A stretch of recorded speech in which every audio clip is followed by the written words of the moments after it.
is echt groot genoeg, in elk geval ten opzichte van Sablikova. En dan is dit normaal gesproken goed genoeg voor goud. De regerend wereldkampioen raakt hier haar titel kwijt. En de tijd is indrukwekkend. Kijk eens, kijk eens, kijk eens. 4:02:43.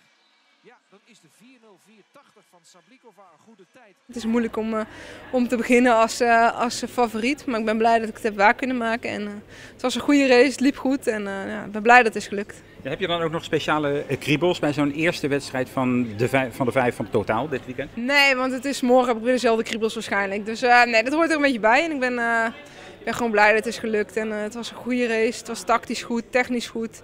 Dus ja, het was een goede tijd, want de omstandigheden waren heel erg zwaar. En ik ben gewoon wereldkampioen. We zouden het eigenlijk al willen weten, maar zo werkt het niet in de sport. Dat zegt ze zelf ook. De ziekte van het voorseizoen, dat deed ze vorig jaar ook. Toen werd ze vijfde. En de hoop is er natuurlijk altijd op een medaille.